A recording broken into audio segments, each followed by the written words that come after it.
All right. Welcome, everybody, to today's second installment of the Sports Management Club virtual speaker series. Last night started out really well with our first guest, and today we're hoping to take it a step further with our second. And our second guest here today is Tyler Pratt. Tyler is the player personnel coordinator for the Buffalo Bills up in Buffalo, New York. Shout out to my hometown area. Yeah, you probably didn't know I was from there, Tyler, but I'm from about an hour and a half south of there. But Buffalo is the Buffalo Bills. They're active right now. They're getting ready for this weekend, and we'll open this whole thing up with Tyler. I'll have you just tell us a little bit about yourself. Where you're from, went to school. What kind of path did you have in school that maybe led you to where you are now? Yeah, so I'm from central Pennsylvania, maybe 30, 45 minutes above Harrisburg. Hometown's Sunbury, Pennsylvania. So I originally went to Kutztown University, a little outside Philadelphia, on a football scholarship. Played there for 4 years, did the sport management major there. Kind of was unsure what I wanted to do. Even going into my senior year, I was unsure. I knew I wanted to do something with sports, preferably football. So, part of our graduation was some type of internship in the program, any type of sport internship. So I just started looking, and then actually stumbled across an internship with the Buffalo Bills, actually in broadcasting. And my roommate in college had known somebody who had been up in Buffalo, and knew people in the building. So it only took him to give them my resume to get an interview with the director of broadcasting, and things worked out where I was able to get the internship there. I believe it was January.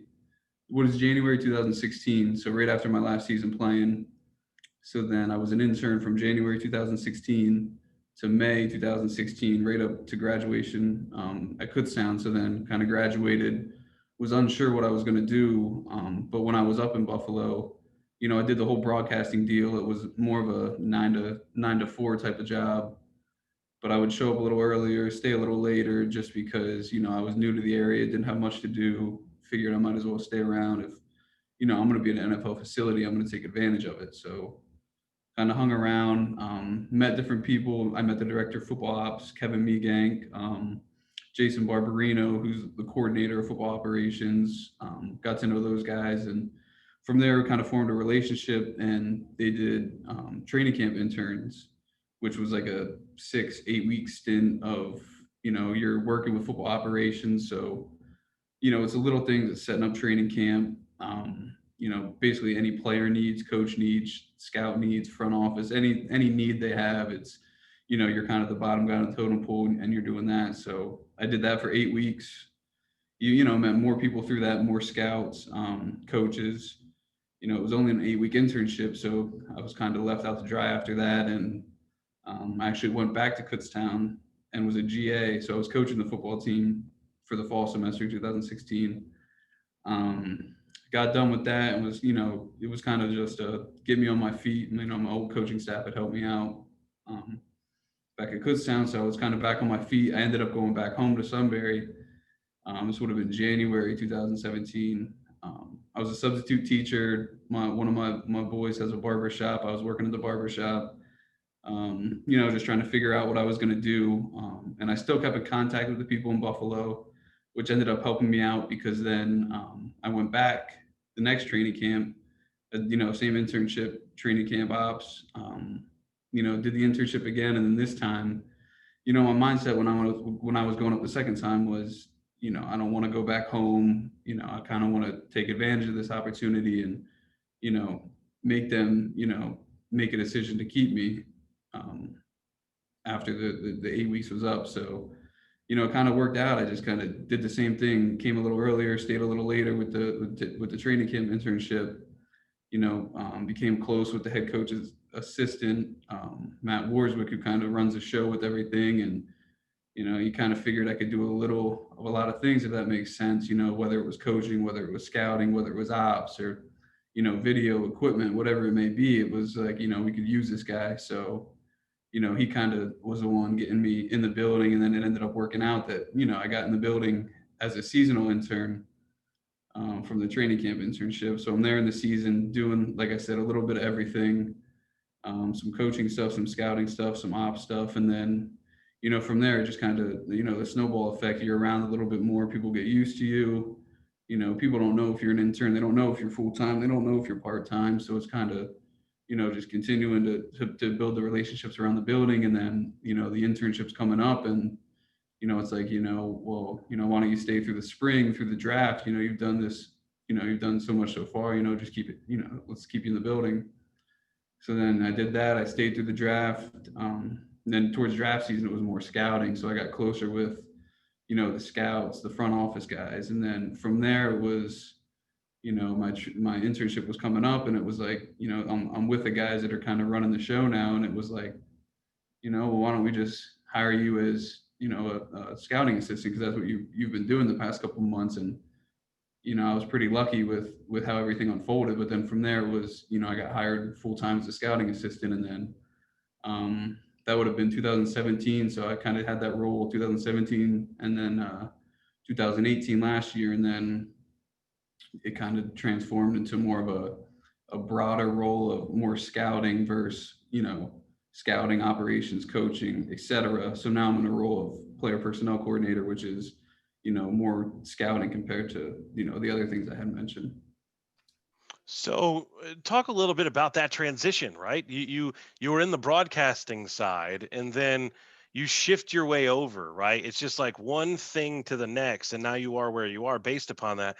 What are the differences between those types of internships? Broadcasting is a lot different than, the other things you've been doing.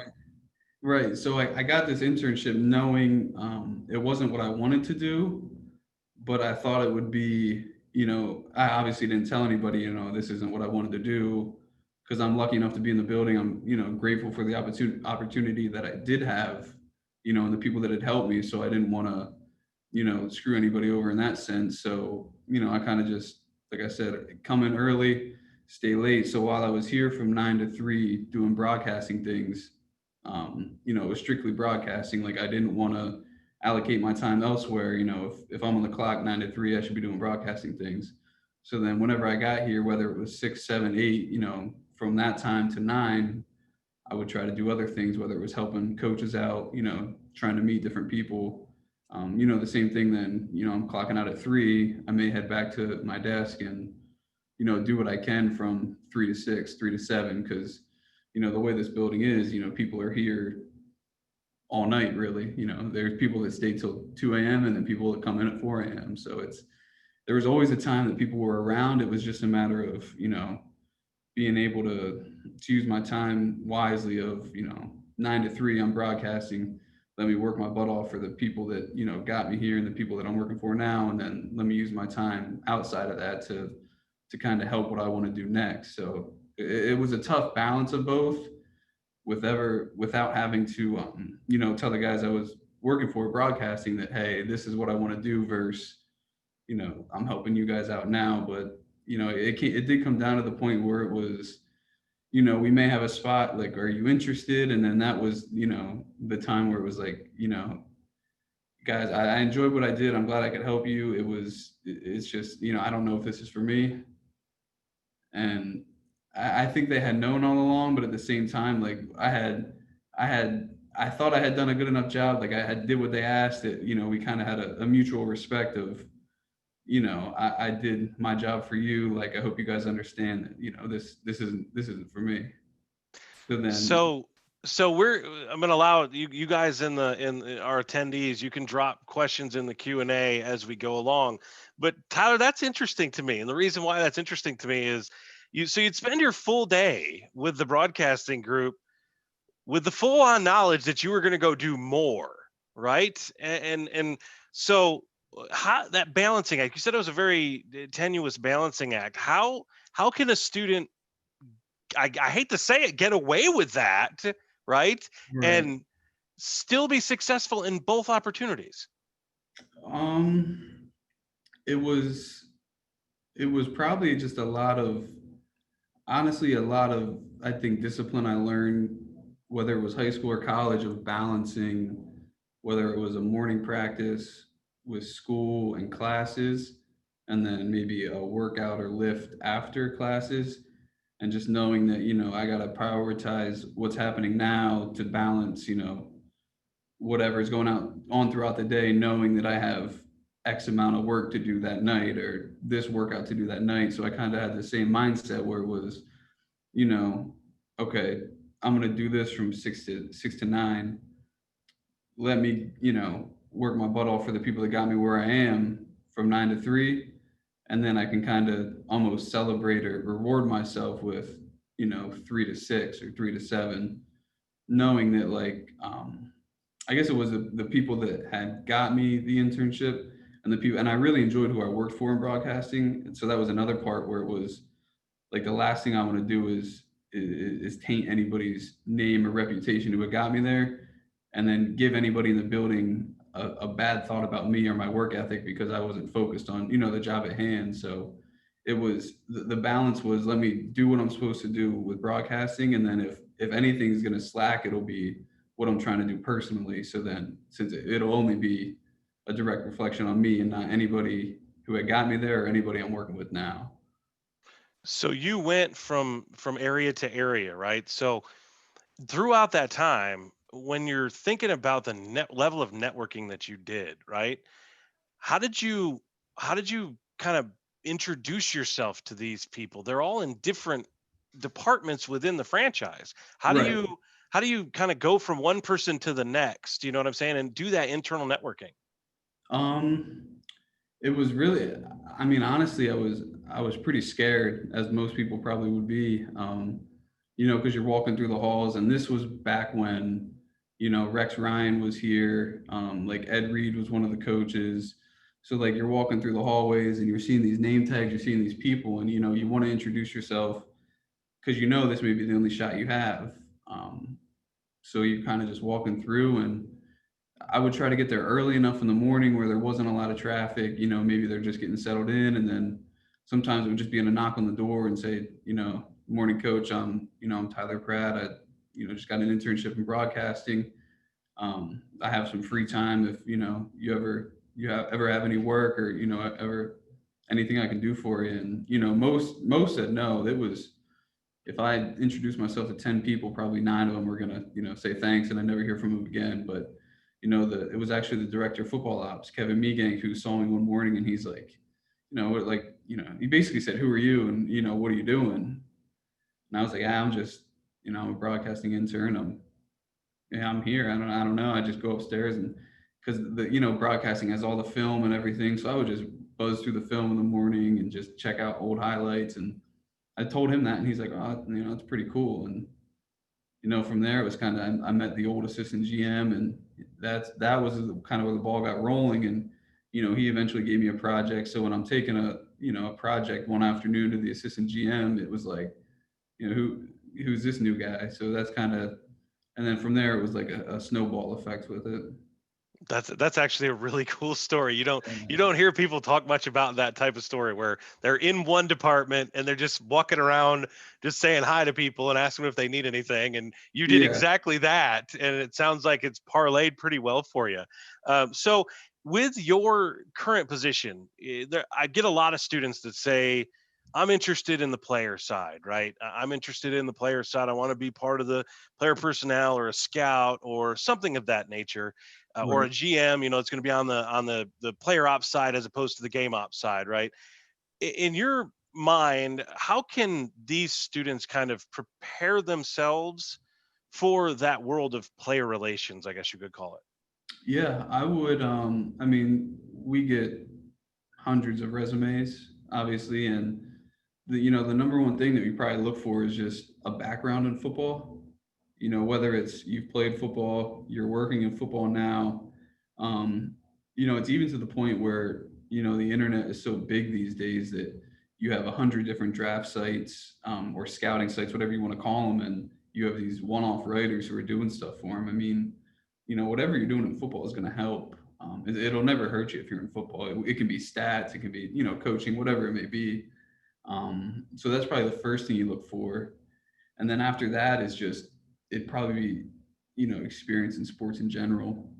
Because, I mean, most of you guys know sports it's a different type of business than your 9 to 5, office job, or maybe, your 8 to 4, whatever your typical job may be in corporate America, or, whether you're a teacher or anything. It's a little different than that, just with, the work schedule, and, it's not always stable. Some nights you may be working till 10, you know, you're probably working 350 days of the year too. So it's a little different. So it's just maybe just having a background in sports in general too would help.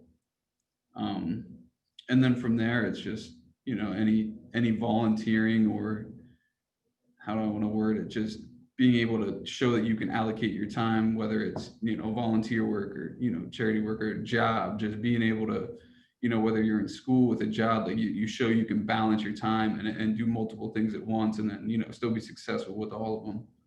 Um, So what kind of experiences were you able to get at Kutztown? I know where Kutztown is, and what types of stuff was available to you there, that maybe helped prepare you to go where you wanted to go? Yeah, so just playing football there in general helped, because we had a couple guys who ended up playing in the NFL. So we would have scouts come through, a couple times a week to each of our practices. So we were able to talk to them, and, just pick their brain, like how'd you start, or, where are you from, what'd you do, things like that. So that was probably the biggest. And then, our major, our sport management major. So I was a sport management major with a coaching minor. So then we had to do an internship for each. So I actually was an intern. I did an internship in coaching too with the Kutztown High School track and field, which, I'm playing football. I'm a track and field coach. Like, I never thought I'd be doing something like that. So I'm coaching track and field. I don't know what I'm doing. So it's like, I don't want to go in blindly. So I'm researching track and field, like what to do with throwers, like jumpers, things like that. So it's just, and I'm glad that happened, because, nowadays that you're getting thrown into jobs and you don't know what to do. But if my boss asks me if, can you do X, Y, and Z, you're not going to tell them no. So you figure out how to do it. You're going to get thrown into the fire. You gotta figure out how to do it. So with Indianapolis being the type of city that it is right now, well, actually not right now, but all Mhm. time, right? Right now, it's a shell of its former self. But when you think about, you had experiences on the actual competition side, right? That really can carry through to what you want to do, right? Mhm. Whereas some of these students aren't that way, right? They don't have that they may have the playing background from high school, but they don't have it in college, right? So what would you say to them as far as what they can do to put themselves in a position that you went through while you were at Kutztown? Yeah. So first, I'd probably say, I know there's probably a few colleges around there. I'd try to get in with any football program you could, whether it's D1, D2, D3. Obviously, the higher the school, the better, because you're going to be able to meet more people, network better. So I would try to get within, even if it's volunteer, like I get the hours with the program, learn, like, whether it's their recruiting process, their scouting process, their football operations process, whatever it may be. I would try to learn any type of skill you can get from the program. And then not only that, at the same time, you'll be networking with, the coaches. The coaching world is so small that, 10 years from now, these coaches, they could have a full coaching tree of coaches all over the place. So then you could end up, tagging along to one of these coaches, and you could end up at, the Indianapolis Colts or wherever, just from, volunteering your time 10 years ago with a coach at a small D3 school or D2 school. And then obviously, it's hard to get in just off of email of, hey, can I volunteer for your football program? So if you weren't able to do that, I'd say, just any type of I know the combines in Indy every year, so it's, I know we stay in the Marriott, and there's different hotels over there, whether it's getting into a hotel, or, messaging people on Twitter. I have people message me on Twitter all the time, just asking, you know, can I get your email, or can I send you my resume to at least look over? Like, I know there's not many opportunities, just little things like that, where it's, maybe something people didn't think of, or, LinkedIn, Instagram, things like that, take advantage of the times we're in now where you don't have to write letters anymore or send mail. It's more direct. So just opportunities like that where, you may have to go out on a further limb, but in the end it may pay off if, in terms of if you don't have that playing experience or the opportunity to get with a football program. It's just being able to network one-on-one with, somebody who is, if you can. Because I had heard a saying before, it's like, you don't have to go to Duke University to go to Duke University, if that makes sense. You don't have to work for the Buffalo Bills to work for the Buffalo Bills. If, you can network, you can meet people that are doing those things, you can pick their brain, you can learn how they do it. So then, per se, you don't have to be in the building to be in the building, and learn what they do. Somehow you got to get in the building, right? So maybe that Yeah. network can help you get in the building. Right. Exactly. Yeah. So you said something about, learning the necessary skills. And again, to the attendees, the question and answer section is for you. It is currently empty. So please drop some questions in there. I'd hate for Tyler and I to have to carry this whole thing. So getting back to what you said about skills, what do you think the skills that students need to have to take to a position like yours more than anything? What kinds of skills would you say are most important? Microsoft Excel. I never thought I would use Excel as much as I do every day. It is like, I consider myself, when I got here, I thought I was good at Excel. And now I consider myself like a master. It's like, as much as we use Excel here and just computers in general, like I said earlier, taking advantage of the times we're in, like, some people I work with are 50, 60 years old. Like they don't know what a Microsoft Surface is compared to a Mac or a regular PC. It's, these things are all new to them. So like being able to just know technology, know, little things like, oh God, like changing screensavers, things like that. It's like, you never know what you're going to have to know. So just like, things like that, where you take advantage of being a 21-year-old kid who knows how to, set up a computer and change different things on the computer. Let me ask you this. Did you have to change a screensaver for somebody? I've changed a lot of screensavers. I've had to change passwords. God, if I could think of some of the things I've had to do, you guys would probably laugh. Well, I'm actually over here kind of not surprised, to be completely honest with you, with changing the screensaver, but you brought it up and it was very specific. So I wanted to make sure that you had done that before. Yeah.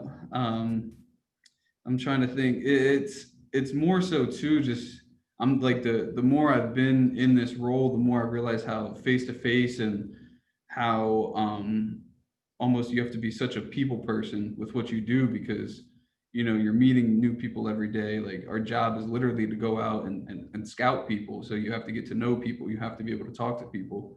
You have to be able to look people in the eye. Just your normal people skills, I guess you can say. It may be overlooked, but it's things that you kind of pick up over time that, this person can kind of walk into a room and talk to anybody, things like that, being able to listen. I know it sounds simple, but just being able to listen to people and carry on a conversation and, at least, build these relationships with people. Cause like I said earlier, like this sports world is such a small, it may seem big, but it's such a small world with how people, network and move about with different jobs that, you could end up anywhere in 10 years based off the conversation you had, with somebody over coffee 5 years ago. Absolutely. That's kind of what we try to pound into our students' heads is networking and certain things like that. And right now, I've been trying to tell them professional development. So what you've talked about with Excel and learning how to actually change a screensaver for somebody, Right. those are professional development skills that I think we take for granted as young people, right?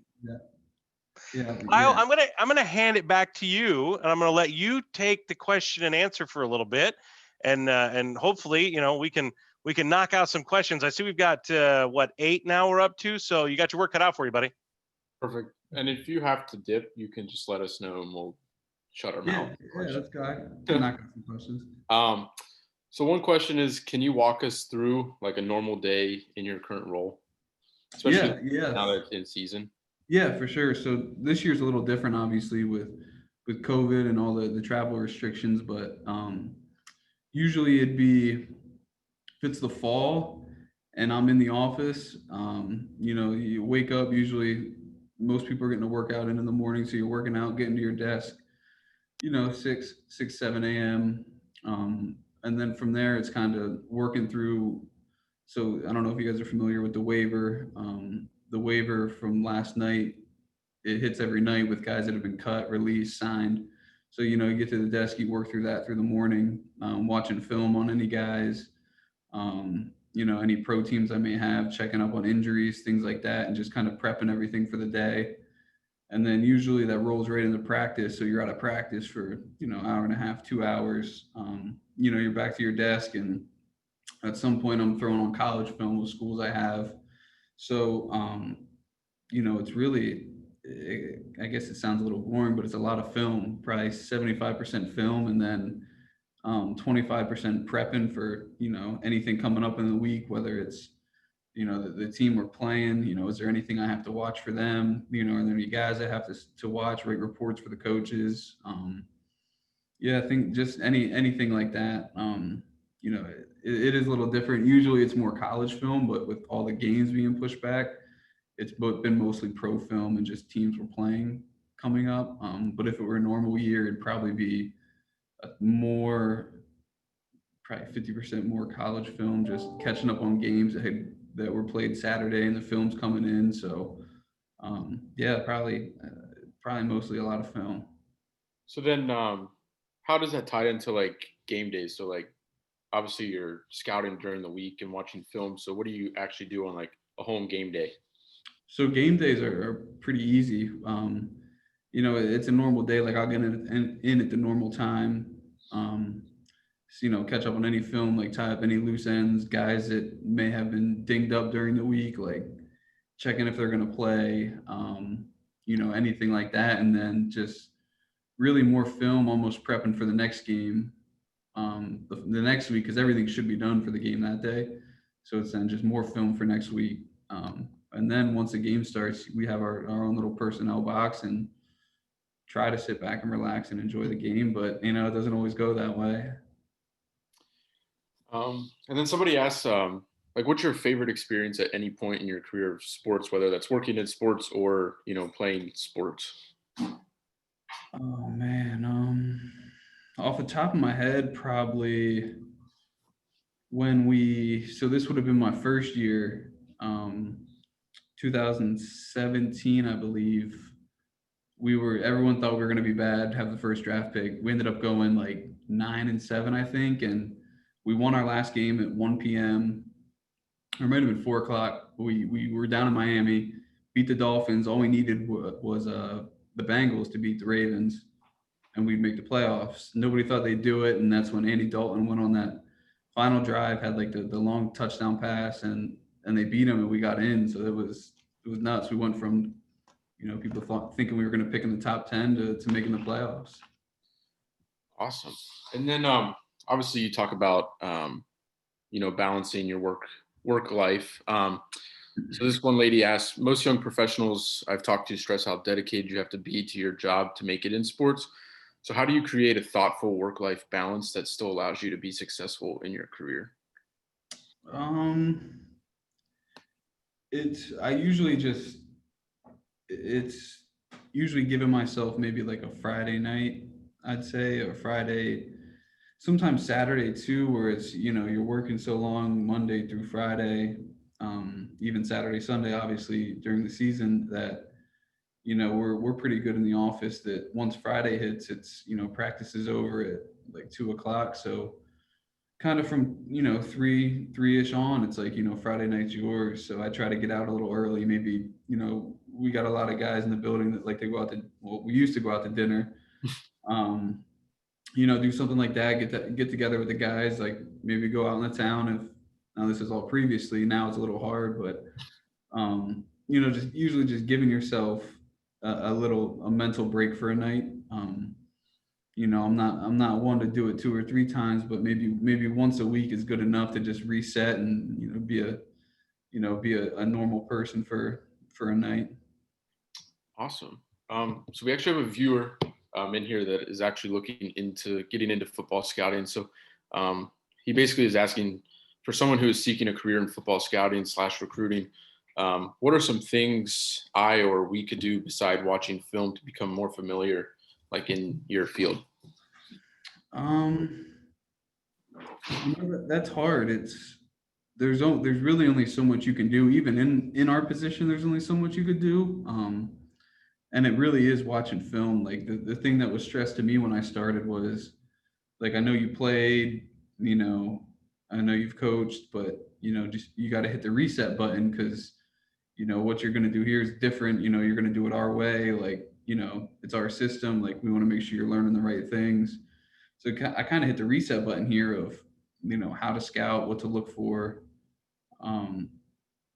So it's tough. It's just the more players you're watching, the more, like, I'd almost say the more you're going to know, the bigger, we call it, your encyclopedia is going to get, because you're just seeing more players, you're becoming familiar with more players. So somebody you had watched 2 years ago that you thought was good may just be average now, because you've seen X amount of players to this point. So I'd say almost just keep watching guys, keep ranking them in your head. So then, if you ever come across a conversation with, whether it's someone in my position, a scout, even a GM, if you have a conversation, you could say, I watched this player, I thought this, and this, and, that could stick with them, that you had already done the work, you had already, built up this encyclopedia that, this guy, he likes it. This is what he wants to do. So he's shown me he's watched X, Y, and Z. So yeah, maybe I'll give him a shot someday. I got one. I'm going to kind of interrupt you, Kyle, because there's two questions that are pretty much the same here, but the wording is a little different. So you haven't really talked about, staying in one place. You've talked about how you enjoyed the different departments, right? Well, the questions that came together, they're kind of coming together, is the simple fact of, do you want to stay where you are now, or are you willing to jump to a new opportunity if it presents itself? Yeah, I'd stay. I really like what I do. And I really like where I'm at with our organization. We're very close knit, so it's a lot of coaching and scouting intertwined. No matter what you're doing.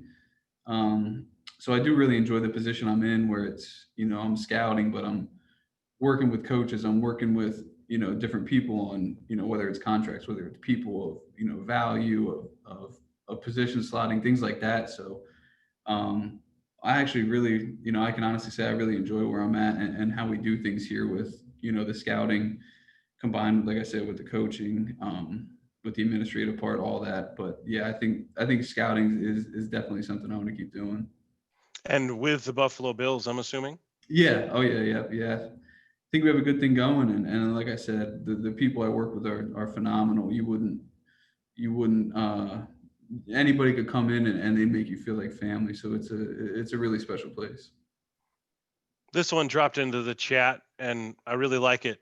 So when you were working as a substitute and in the barber shop, what motivated you to keep working toward the goal of becoming a worker in sports and not being complacent?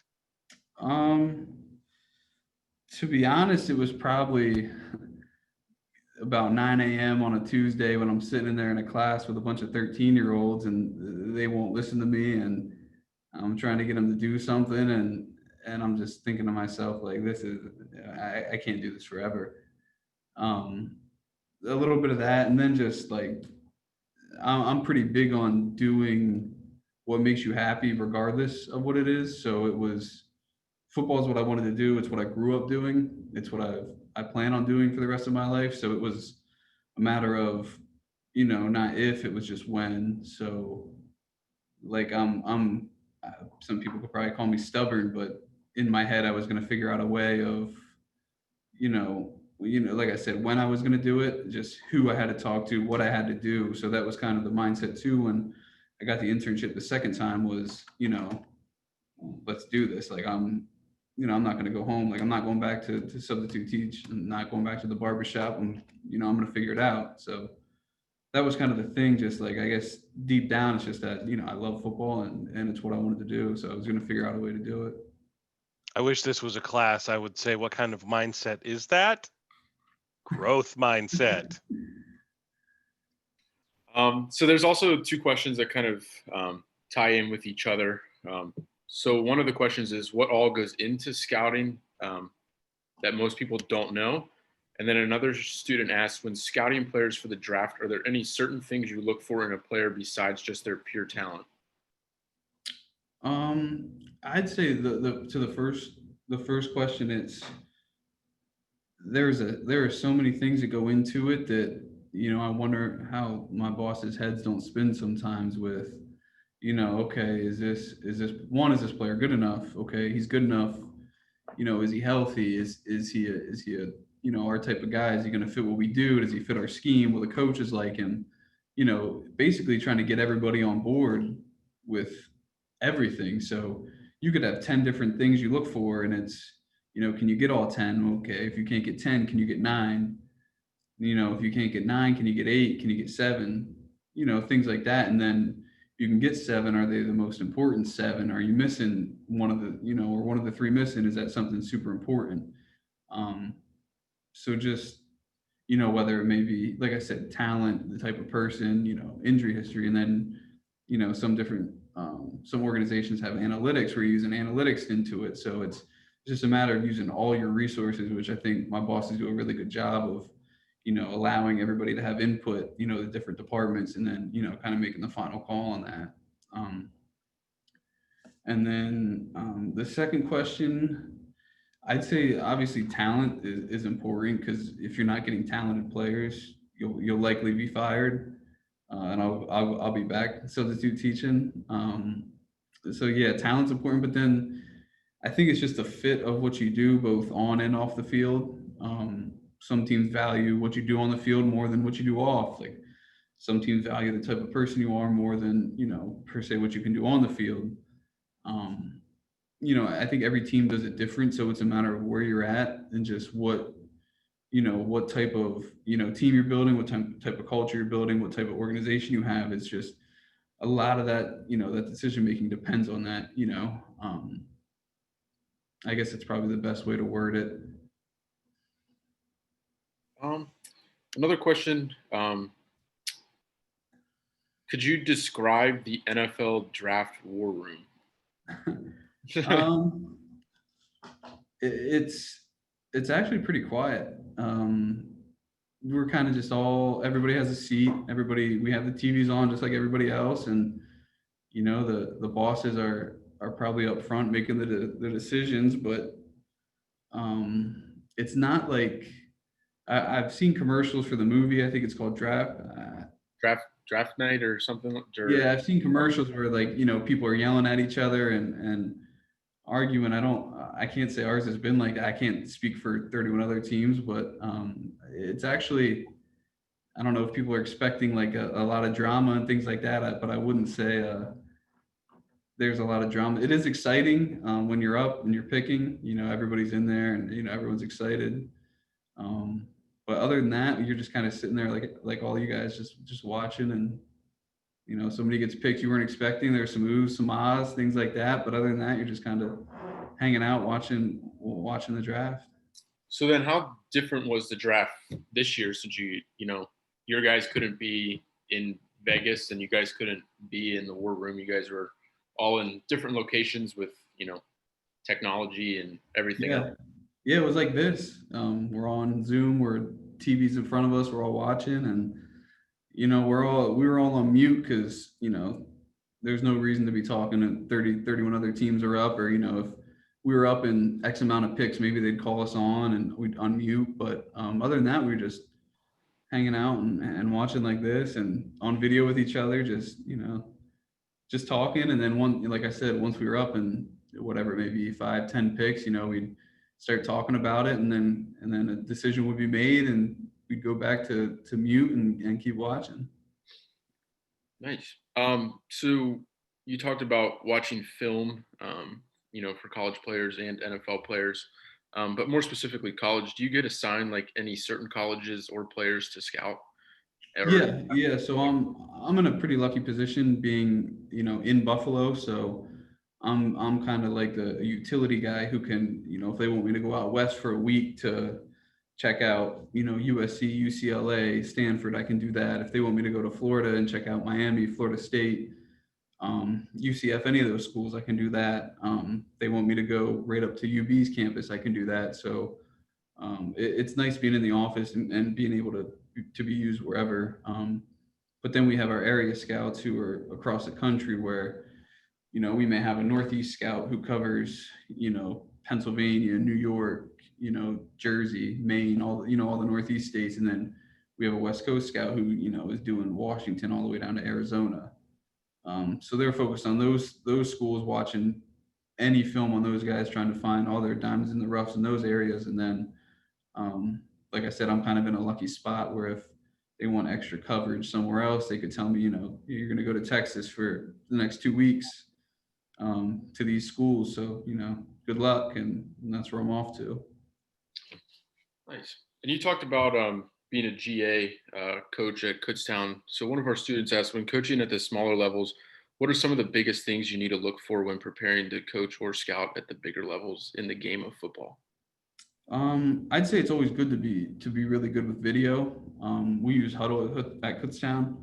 I know we use Exos now, but video is pretty important because you'd be surprised how many people don't know how to use video or set video up. So that was always a opportunity I had to, kind of strike up conversation if I was fixing someone's video when I was a training camp intern, just from doing it at Kutztown, or like I said before, Excel, like just learning how to, use different formats or formulas or tables, things like that. Photoshop was a pretty big one too, just for recruiting and graphics. I'm trying to think what else, and just really just being able to do a lot of little things, whether it's, like I said, recruiting, whether it's video, whether it's, equipment at practice. I know it, we only had like 2 equipment guys at Kutztown. So as a GA, you were kind of doing everything.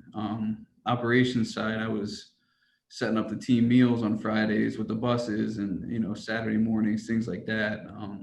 Food for after games, just a bunch of little things where then it kind of, at the time I hated it. Like, why do I have to do these things? And then once I was a training camp intern, it kind of all made sense. Like, I'm kind of doing the same thing as an intern where if I can help ops with, ops things, I can help equipment with equipment things, I can help video with video things. And, so in the end, it kind of all worked out.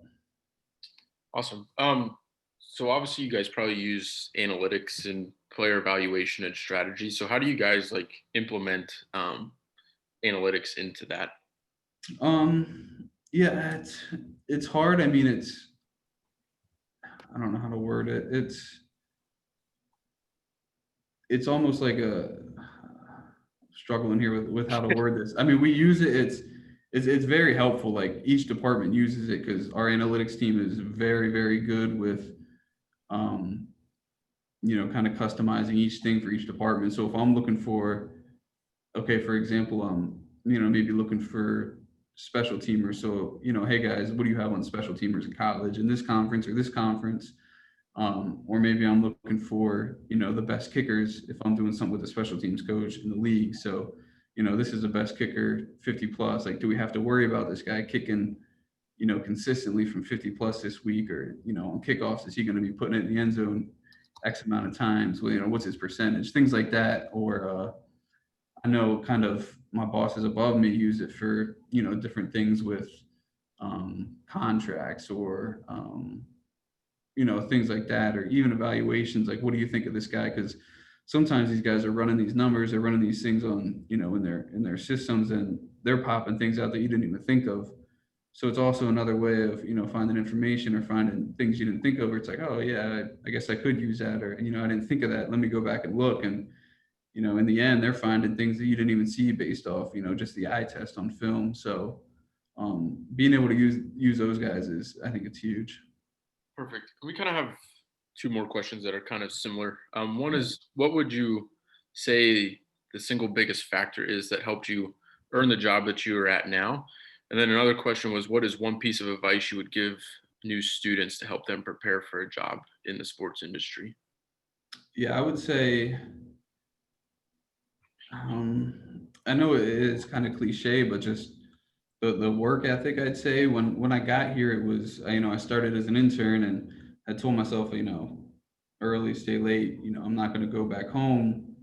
So then I just kind of kept that same mindset through the years. So whether it was September or, October or December or March, my mindset was kind of the same. Like, I'm still trying to earn a job. I'm still trying to, figure this thing out. Like, I had got an apartment, kind of a mile from the facility where, all I had in the apartment was an air mattress. I didn't have a TV, I didn't have internet.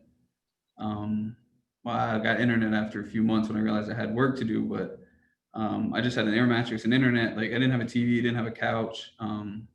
Just things like that where it was, could I have got them? Probably, but I wanted to spend most of my time at the facility where it was, I didn't want to have to go home and, watch TV or things like that. It was, let me stay at work till 10, just go home and sleep, wake up and come to work. So, I was always here, at least always being around, which even if I didn't have things to do, it was, somebody said the best ability is availability, at least you're around if, you never know when things can come up. So, as cliche as it sounds, it's, things like that I think had helped me in the end. And then you said the second one was just breaking in. As a first year student or as an early student, what kind of advice would you have for that person? Yeah, I'd say just one, whether I know it's tough, like I said, to try and volunteer for a team or a program, but one, if you can't do that, just stick to, if you can watch film somehow, do that. And then from there, I would just network, like I said, like take advantage of the opportunity of, 2000, 2020. It's, you have Twitter, you have Instagram, you have LinkedIn, you have, I used to search emails and send emails out to every team, just sheer trying to see if I could get a response, maybe a phone number, and then from there, maybe a conversation. And then you'd be surprised how, how many people, if somebody can find my information, if they can find my email and figure it out and send me an email just asking for advice, I feel like that's one, I was in their shoes. And two, it's, if you're going to go to, this extent to just try to get my email, to shoot an email for advice, like I feel like I owe you a response. So from there, I'll send you a response, and, you never know where it can go. It's, it's crazy how these relationships build, and, how people do take advantage of the things available to them now. So there's one last one that just dropped in, and I want to ask it, unless you have to dip right out. Do you have to dip No, right no, out? go ahead. Okay. If you didn't do scouting and player personnel like you're in now, was there another department that you'd want to be working in? It'd probably be coaching. I'd be coaching, I think. Why would that be?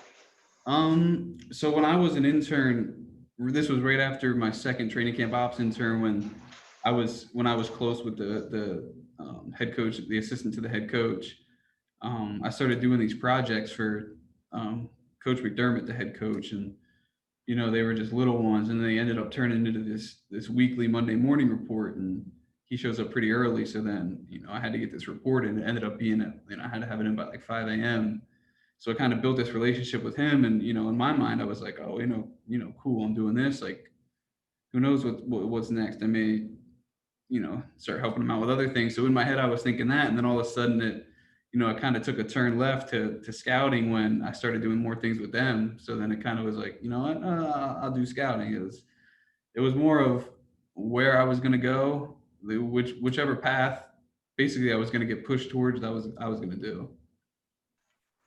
Well, one more just dropped in, and this will be the last one, and then we'll have you give us some parting words. So going back to the combine, you've seen the reports, right? We've seen the reports, the public has seen reports on players that have not done well or players that have exceedingly done well. How the question is how can a stellar performance at the combine really affect the grade on a prospect? I think everybody's different, but I don't know. It's hard because I think personally, every player, I guess you could say, situation's different. But I think if I have a low grade on somebody and he goes out there and runs a 4.3, or he has these crazy jumps, or, anything where you're kind of looking twice at it, it's like, well, shoot, maybe I got to go back and see if I missed something. So it's almost you're either confirming what you saw, or you're going to go double check what you thought you saw. And then from there, it's how high or how low do you want to raise or drop this guy, because based off what he's doing in February, like, do I not trust myself from August to December? So every case can be different, and I think you kind of got to trust yourself at the end of the day with what you saw. So I always like to close these types of things out with words from you, right? So what final words do you have that these students could take from this being, you've been here 50 minutes, right? What types of things, whether it be, you've already given some tips and tricks and advice, right? What other types of things would you like to instill in these students that they should have when they depart IUPUI? Oh man. I call them the parting words of the guest. Yeah, I'd say why, just, why, the thing I try to think of is just why not? Like, why can't you be a player personnel coordinator? Why can't you be a head coach? Why can't you, be a GM or director of football, whatever it may be, why can't you do those things? I growing up, I never thought I'd do this. Even in college, I never thought I'd be here. And, it never really hit me until I was, kind of in the building. It's, why not? Just, if you want to do something, I know it sounds simple, but, why not do it? Put your all into it. You're either in or you're out. And, why not? Why can't you? I love the why not. I love the why not me, right? Why not us, right? Yeah, exactly. Yeah, why not? Yeah, you want it, just, I know it's hard. It's not going to be easy, but if you want to just, make it happen, well, why can't you? Make it happen. Absolutely. Kyle, did you have anything you wanted to add? I don't believe so. All right. Well, Tyler, I figured he'd have something. All right, Tyler. Well, thank you for coming on. We appreciate it. Yeah, I just wanted to put a little plug in for next week, October 13th, which is next Tuesday. We have Kristen Airy, the play-by-play voice for the Indiana Pacers, coming on at 6 o'clock. It has been moved. Chris has got an early commitment that he did not realize was going to maybe extend into the 5 o'clock hours. So he's been bumped to 6 o'clock. Next Wednesday, we have Trey Brown from the Indiana High School Athletic Association. He's in communications and sponsorship, coming on also at 6 o'clock on Wednesday. So if you're not already signed up, get signed up for those. Couple of amazing guys. I work very closely with Kristen Airy, and he is a good friend and a great guy. He will give you tons of advice. The man has been in the industry forever, and he's a great play-by-play broadcaster. But I want to get you all signed up for both of those. So, check the link, talk to Kyle, get yourself into those. Tyler, I want to say thank you again to you and the Buffalo Bills for allowing you to come on with us, because, we always have to make sure that our organization lets us do things like this. So, yeah. I'm pretty much done. Kyle, no other parting words from you? I don't have any. No. All right, fantastic. All right, everybody, thanks for joining us for the second edition of the SMC Virtual Speaker Series, and we'll see you next week, Tuesday and Wednesday. Have a great night.